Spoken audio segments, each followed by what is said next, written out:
আমার ক্যারিয়ার তো প্রায় 10-12 বছরের। এর মধ্যে আমি আসলে ঠিকমতো 10-12টা অ্যাওয়ার্ডও পাইনি। খুব ভালো ভালো প্রোডাকশন হোক, and সবচেয়ে বড় জিনিস হচ্ছে 25 সালটা আমার।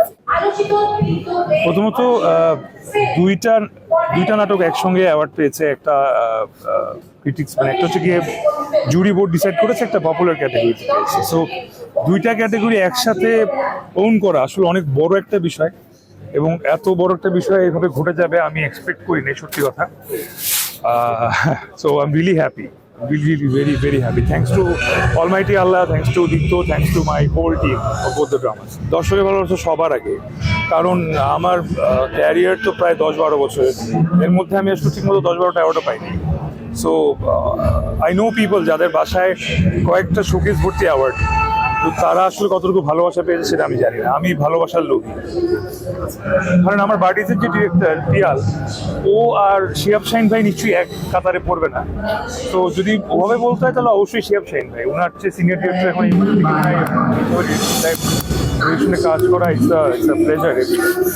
দেখেন, আমি প্রতিদিন যদি একজনের সাথে রোম্যান্স করি, অডিয়েন্স সেটা বিলিভ করবে।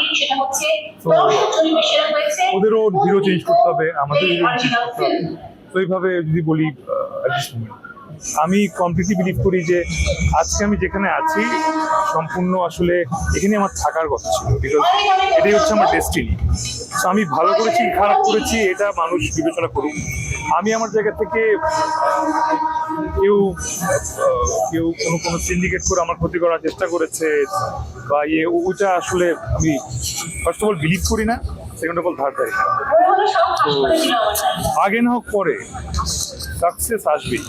সো অ্যান্ড আই থিঙ্ক আমার এখনো ঠিকঠাক বয়সই হয়, আমার এখনো অ্যাওয়ার্ড পাওয়ার বয়সই হয়তো হতে পারে। আবার আই টু ম্যাচুরি, তারপর না অ্যাওয়ার্ড পাবো। আমি যখন ফিল্ম টাইম আসবে তখন সবার আগে আপনাদেরকেই ডাকবো, আপনাদেরকেই জানাবো। আরে একটা প্রশ্ন করেন কিন্তু আমার কোনো উত্তর মানে সোফার কোনো ভালো ফিল্ম এখন অফার আসেনি, বা আমি পাচ্ছি না, বা করছি না, বা এখন ওই জায়গাটা শুনি নাই। মাত্র নাটকটা ঠিকমতো বোঝার চেষ্টা করতে করতে এখন হয়তো বুঝতে পারছি। এই কারণে একটু আগে বললাম যে জুরি বোর্ড এবং পপুলার দুইটা একসাথে ফোন করতে পেরেছি। সো এই জায়গাটা একটু থাকে, আমাকে কেন বের করে দিতে? যদি ওভাবে বলি তাহলে আসলে দুটো সিনেমায় কাজ করা হয়নি, আমার রায়হান রাফির সাথে কাজ করা।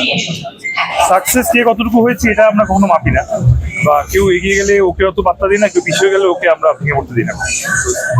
আমাদের ফ্রেন্ডশিপটা যখন আমরা কেউ কিছুই ছিলাম না তখন থেকে আমাদের friendship, that is the secret of our bond. অবশ্যই ভালো কিছু হোক, ভালো ভালো প্রোডাকশন হোক, সবচেয়ে বড় জিনিস হচ্ছে 25 সালটা আমার। সংবাদ, ফিচার ও অনুষ্ঠানের জন্য ভিজিট করুন সংবাদ প্রকাশের ওয়েবসাইট এবং যুক্ত থাকুন ফেসবুক পেজ ও ইউটিউব চ্যানেলের সঙ্গে।